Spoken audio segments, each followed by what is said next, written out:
이제 해외 취업 투자 유형이 이제 마지막입니다. M&A라고 되어 있죠. Merger and Acquisition이라고 해서 M&A라고 말씀을 드리는데, M&A는 신속하게 해외 시장에 진출할 수 있다는 점에서 굉장히 메리트가 좋은 해외 진출 방법이라고 할 수가 있겠습니다.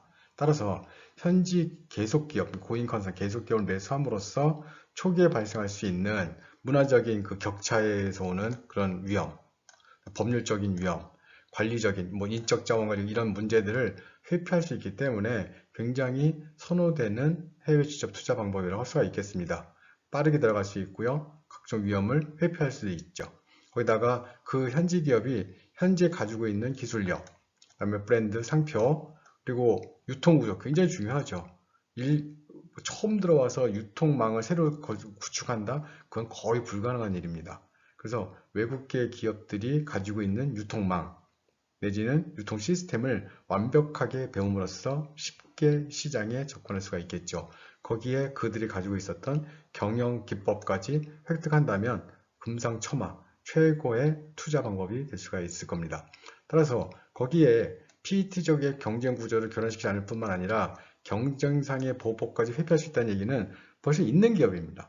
원래 니네 거잖아. 당신네들 기업을 우리가 자본을 투자해서 샀을 뿐이지 바뀐 건 아무것도 없어. 봐, 이름도 똑같고 일하는 사람도 똑같고 생산되는 제품도 똑같아. 그런데 왜 우리 기업을 뭐라고 해? 우리는 너희 기업이야, 너희 나라 기업이야 하듯이 이렇게 쉽게, 그렇죠? 녹아서 들어갈 수 있는 그런 장점이 있다고 말씀드릴 수가 있겠습니다. 여기 보시면 이제 브랜드 이름을 보시면 르노 삼성자동차니까 삼성자동차를 프랑스 계열인 르노라는 회사가 샀겠구나. 그렇죠? 아래쪽에 보시면 현대자동차가 기아자동차를 인수합병해서 현대 기아자동차 그룹 이렇게 표현하고 있죠. 오른쪽 위에 보시면 지금 이제 이름이 바뀔 건데요.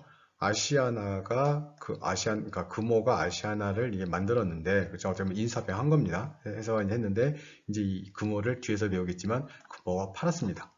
누구한테 팔았냐면, 현대산업개발과 미래에셋대우 컨소시엄에 팔았는데, 이게 지금 좀 핫 이슈가 될 것 같습니다. 좀 이따 설명을 드리고요. 그리고 이제 이 아래쪽에 보시면, 하이트 진로죠. 하이트라는 거대 맥주 회사가 진로라는 소주 회사를 사서 이름 좋죠. 하이트 진로. 그래서 하이트 맥주 1등, 참이슬 소주 1등 해서 둘 다 윈윈 시너지 발생하지 않을까. 그래서 공정거래위원회가 처음에는 이 합병을 조금 꺼림칙하게 생각하는 면이 없지 않아 있습니다. 이윤즉슨 맥주 1등, 그죠? 시장 점유율 맥주 1등과 시장 점유율 소주 1등이 같이 합쳐지게 되면 이거 독과점 문제 발생하지 않을까? 여러분들, 독과점 문제 발생하게 되면 최근에 배민 충분히 가능하겠죠. 배달의 민족. 그러면 걔네가 누구랑 지금 그 기업이 누구랑 합병 예정이냐면 독일 기업, 즉 요기요와 배달통을 가지고 있는 독일 기업과 또 합병 예정입니다. 그러면 세 개 회사를 하나의 회사가 가져버리면 진짜 독과점이 발생할 수도 있겠죠. 그래서 이제 공정거래위원회에서 이제 바라보고 있는 시각이 있는 거고, 아무튼 그 당시에도 결국은 안 된다고 하다 결국은 됐죠. 결국은 이제 하이트 진로라는 브랜드를 사용하고 있는 우리나라 최대 주류 그 업체가 탄생을 하게 된 계기가 된 것입니다. 이제 M&A의 이제 정의를 보시면 외부 경영 자원의 확연 방법으로서 기업의 인수와 합병을 의미한다. 그럼 이제 가장 핵심적인 내용은 바로 법률적으로 결합한다는 뜻이죠. 결합을 해서 하나의 기업이 되는 것인데 굉장히 요즘은 이제 굉장히 폭넓게 쓰고 있다. 인수, 합병, 합작 관계라든지, 그리고 이제 여러분들한테는 이제 혹시라도 이제 기회가 됐을지 모르겠지만 전략적 제휴도 포함이 된다는데, 전략적 제휴는 스트래티지 얼라이언스라 해서 좀 기업과 기업이 합쳐지는 건 아닙니다. 합쳐지는 건 아니고 기업과 기업이 경쟁력 있는 부분을 서로 주고받고 윈윈하는 거죠. 그래서 예를 들어서 이런 거죠. 현대자동차가 자동차는 정말 잘 만드는데 안에 인테리어를 우리가 하는 것보다는 해외 유명한 패션 브랜드들 한번 같이 한번 해볼까? 그래 나왔던 게 에쿠스와 헤르메스의 콜라보가 있었습니다.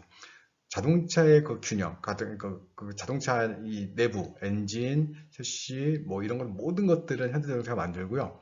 그 안에 들어가는 인테리어, 뭐 가죽이라든지 뭐 이런 시스템, 이런 그 외관 이 디자인을 헤르메스가 담당을 함으로써 자동차는 현대고 안에 인테리어는 헤르메스가 한마디로 콜라보죠. 그리고 여러분들 프라다, LG 폰에 프라다 폰이 있었죠. LG의 기술력에다가 디자인을 프라다가 넣고, 그리고 여러분들 아마 제네시스, 그렇죠. 거기도 이제 프라다가 들어간 적이 있었는데, 이렇듯이 제네시스를 프라다가 안에다 인테리어 넣게 되면 해외 바이어들이라든지 국내 소비자들 중에 현대자동차가 한 거보다 프라다가 했을 때, 헤르메스가 했을 때 훨씬 더 고퀄리티 감각이 살아난다. 이런 것들을 어떻게 보면 전략적 제휴죠. 두 회사가 합쳐진 건 아니죠. 합쳐진 건 아니고 자신의 강점, 현대자동차는 자동차를 만드는 강점, 헤르메스는 디자인, 이 패션 이쪽 하는 장점, 둘이 합쳐져서 윈윈 할 수 있는 시너지를 발생하였다. 그런 내용이 사는 것들이 바로 전략적 제휴라고 말씀드릴 수가 있겠습니다. 그래서 M&A에는 거기 보시면 이제 M자는 합병을 의미하고요. 기업의 합병, merger라는 뜻이죠. acquisition은 이제 매수라는 뜻을 의미하고요. 그래서 M과 M이 합쳐지는데 사실은 읽을 때는 인수합병이라 하는데 합병 인수가 맞죠. M이 먼저 나왔으니까. 그런데 이제 우리는 M&A라 쓰고 인수합병이라고 이제 표현을 하는데 아무튼 그 기업이 가지고 있는 모든 핵심 역량과 기존의 노하우 그리고 무형적, 유형적인 자산을 모두 받아들이는 게 바로 M&A의 핵심이라고 할 수가 있겠습니다. 그래서 시장에 빨리 들어가기 위해서는 기존의 업체를 사라. 이게 M&A죠. 그렇죠? 이것이 바로 M&A의 기본 정의라고 말씀드릴 수가 있겠습니다. 그래서 M&A 효과에는 그런 대표적으로 기업의 효율성이죠. 효율성을 극대화시키고 그리고 이윤 추구 동기가 이제 발생을 하고요. 결국 이제 안전적으로 그 시장에 진출할 수 있으며 성장력 동기를 받아들여서 인수합병을 통해서는 그 기업과 기업 사이, 그다음에 자본과 자본 사이에 시너지 효과가 발생함으로써 첫 번째가 투자 시간에 절약효과가 오죠. 투자하는데 그 투자 비용을 좀 줄일 수도 있고요.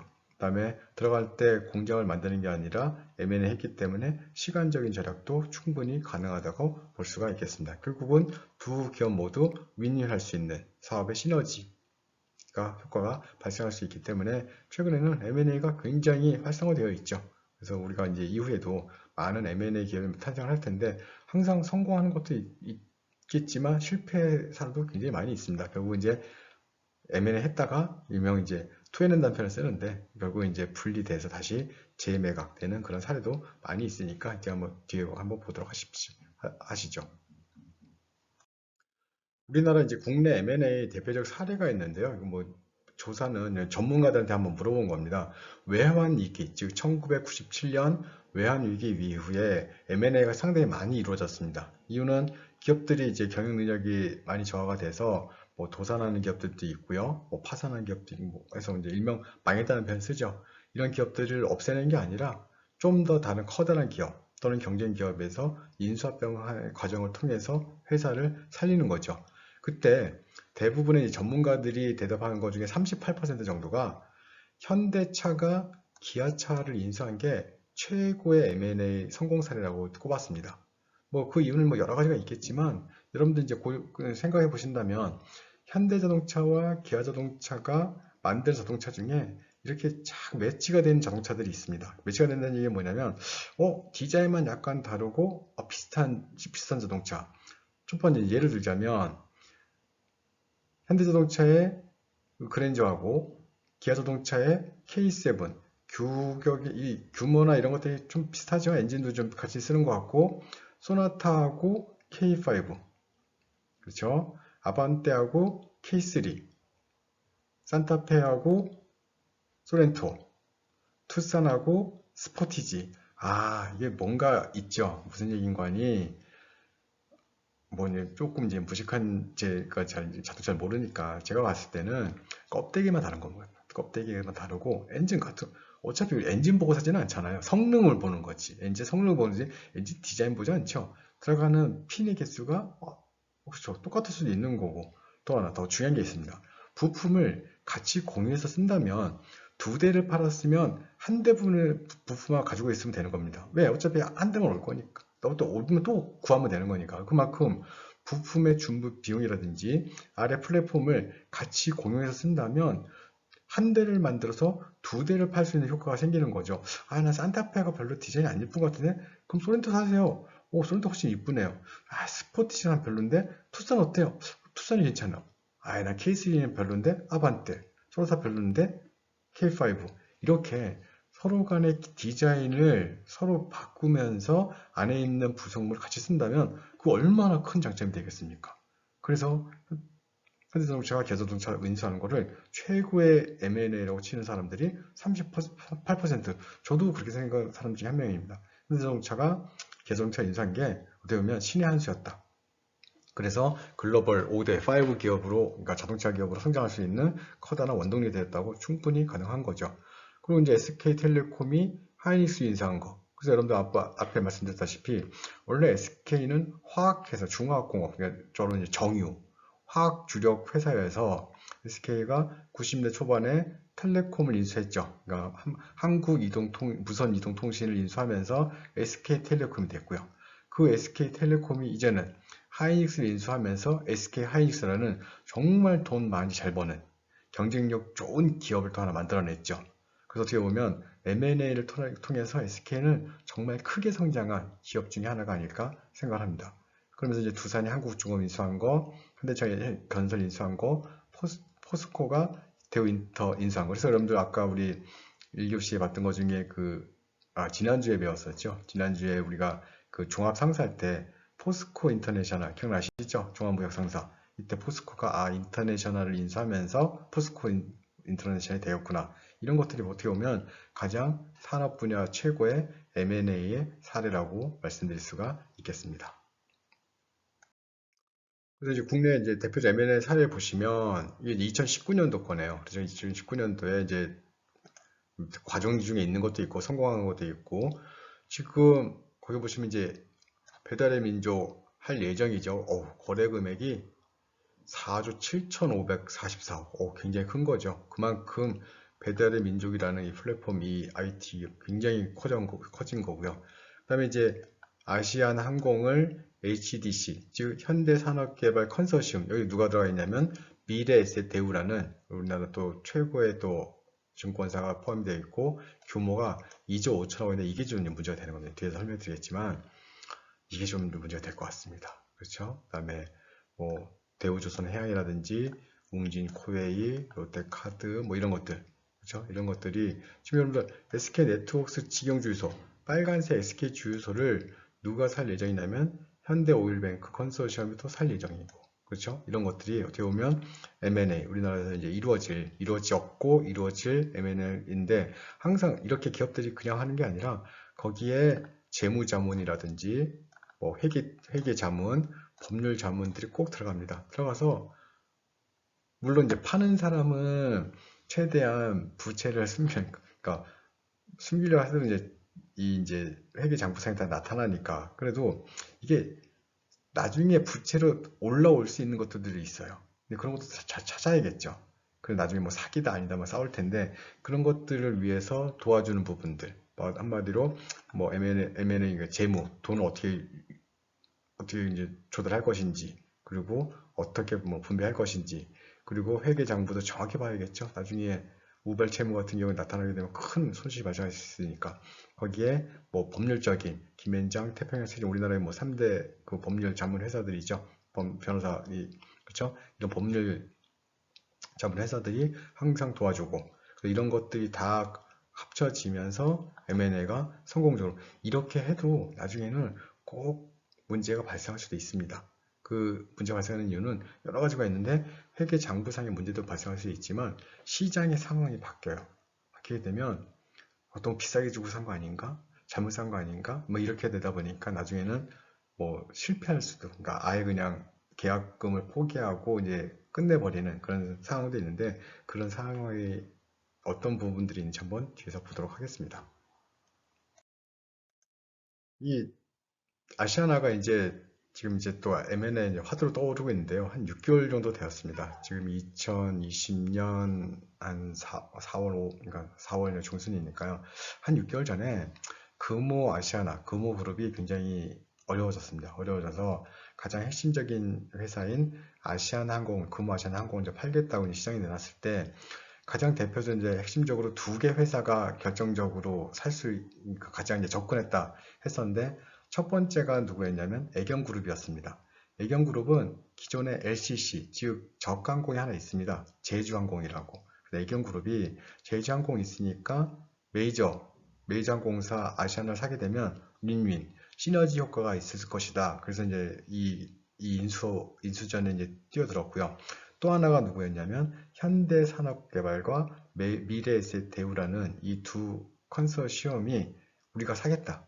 그래서 결국 이제 큰 두 개 회사 애경그룹과 현대산업개발 컨소시엄이 이제 입찰에 뛰어들었는데 결론적으로 누가 웃었냐면 현대산업개발이 웃었습니다. 얼마였냐면 그러니까 제일 높게 쓴 회사가 갖게 되는 거니까요. 인수를 하게 되는 거니까 2조 5천억을 썼습니다. 2조 5천억 쓰면서 오케이 금호아시아나는 현대산업개발이 인수하는 걸로 결정이 났습니다. 물론 계약금을 2,500억 정도 10% 정도 이제 납입했으니까 2,500억 정도 하고 그 당시에 한 6개월 전에 정말 스포트라이트 엄청 났습니다. 제가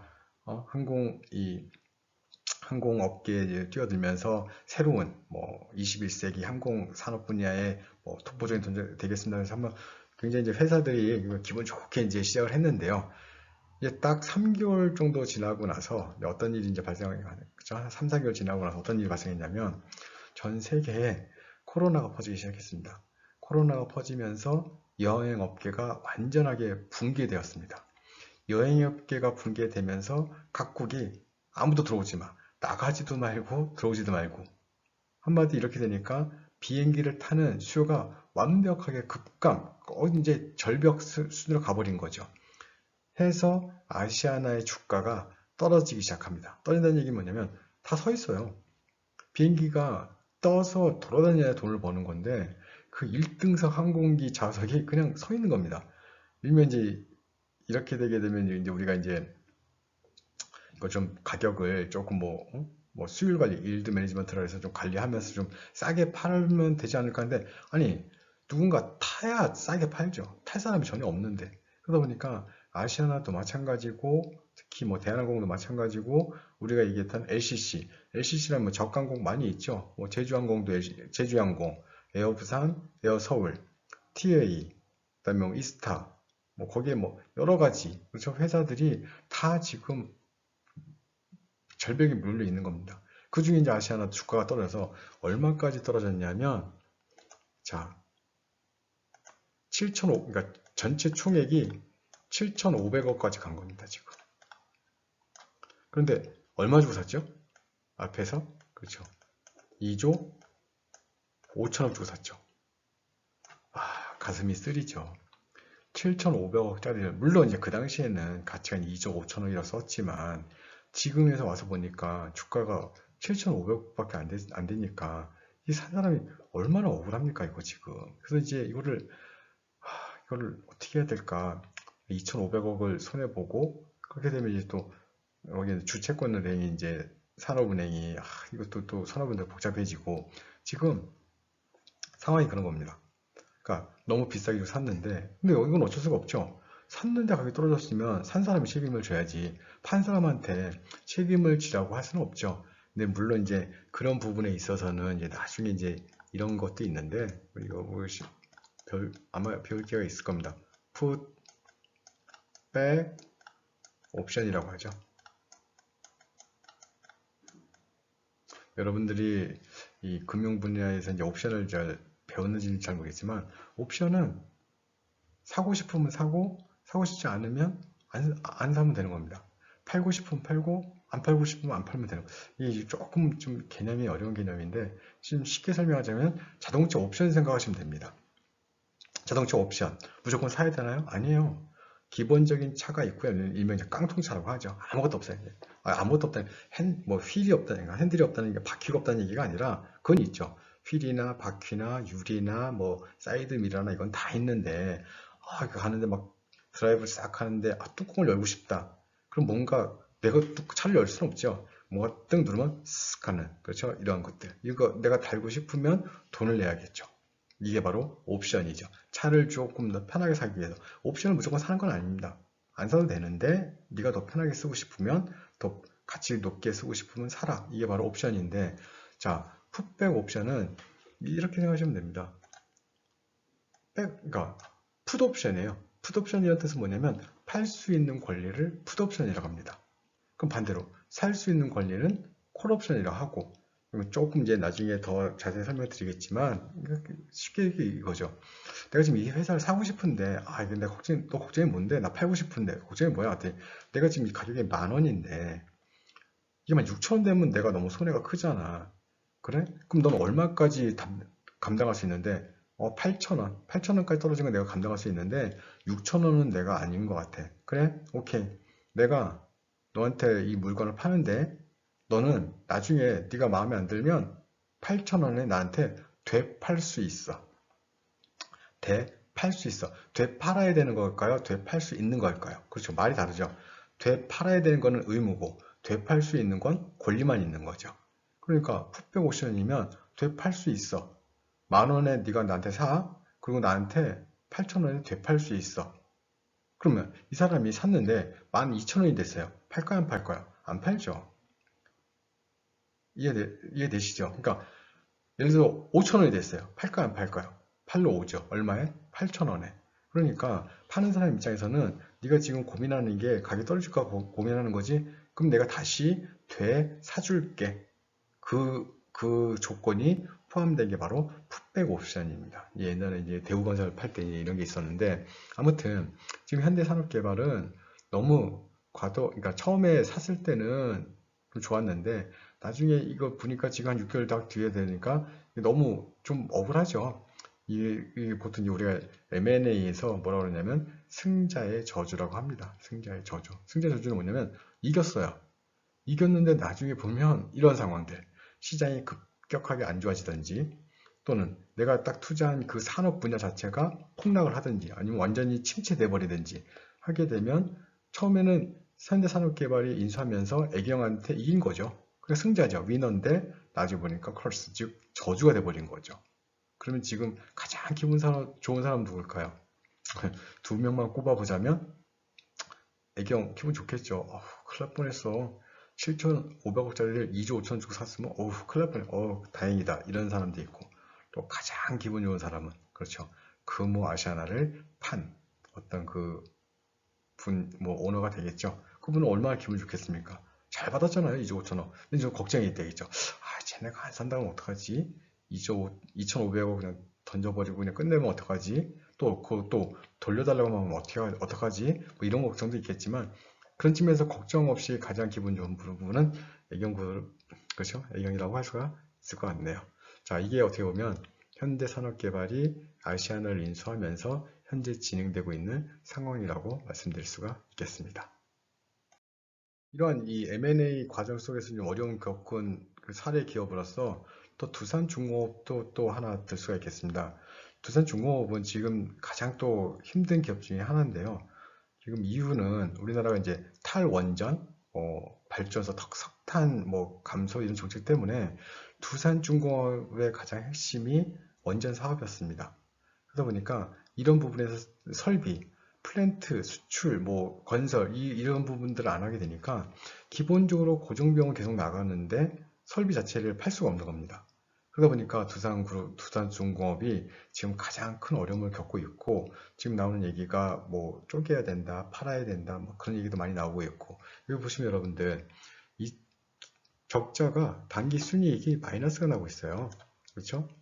2015년에 마이너스, 16년에 마이너스, 17년 잠깐 회복했다가 18년에 마이너스, 19년에 여러분들 4,952억 원 적자, 7,251억 원 적자, 얼추 어림잡아도 지금 거의 2조 원에 달하는 적자가 지금 쌓이고 있는 거죠. 이러면 기업 힘들죠. 그렇죠? 나중에 물론 사업 잘해서 월등하게 수익을 올린다면 뭐랄까, 지금 이런 상황에서는 굉장히 힘든 상황이 계속되는데, 이런 시기가 또 한 번 있었습니다.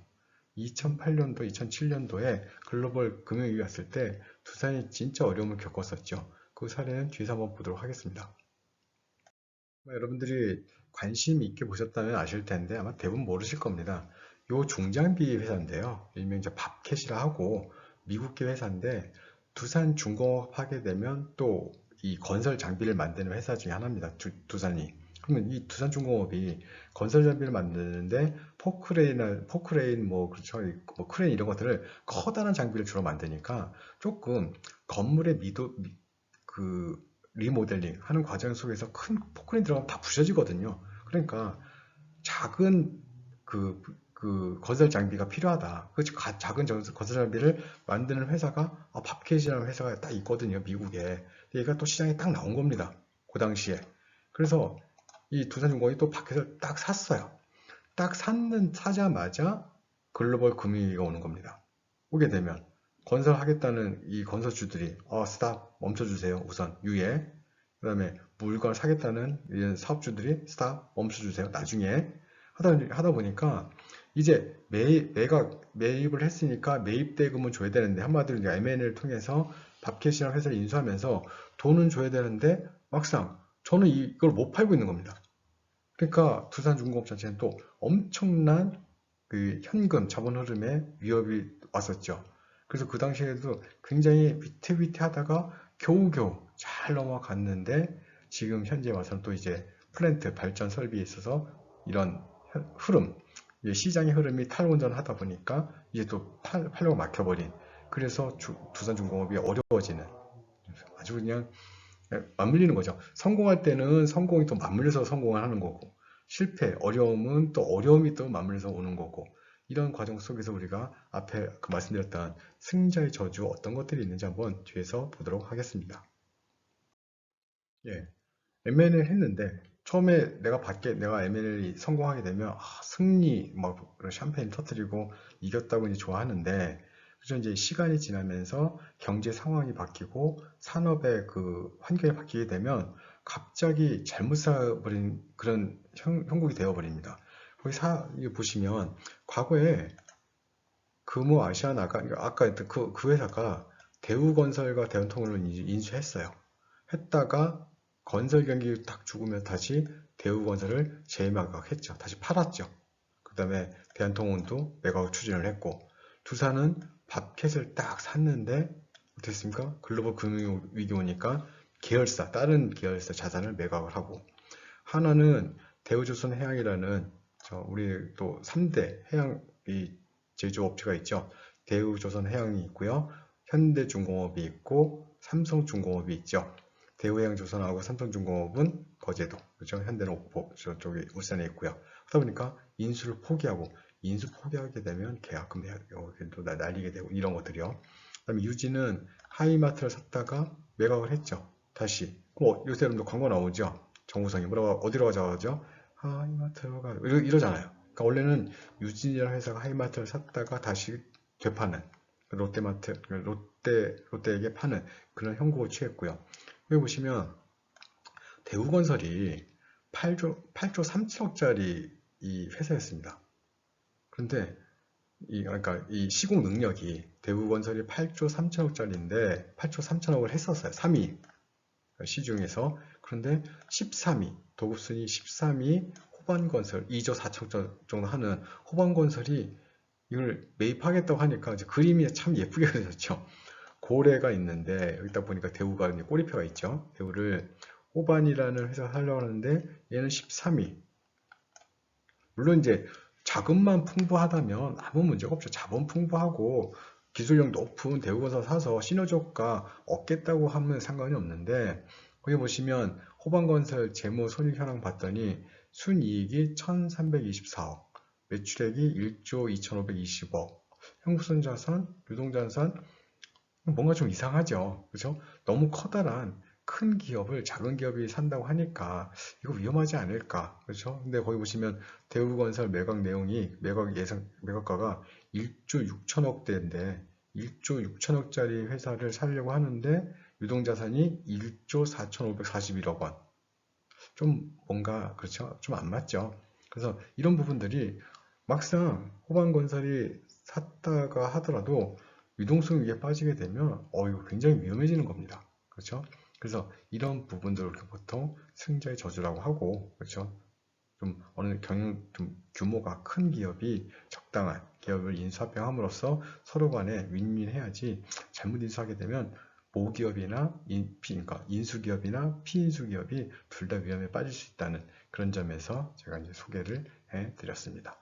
자, 우리 여기까지가 이제 M&A를 통한 해외 직접 투자였고요. 해외 직접 투자하게 되면 단독 투자, 합작 투자, 신설 투자, 그리고 M&A 과정을 거친다. 그래서 이제 우리가 7주차 우리가 이제 이 강의를 마무리하면서 또 다음에 또 다음 주에 또 계속해서 공부를 하도록 하겠습니다. 여러분들 수고하셨습니다.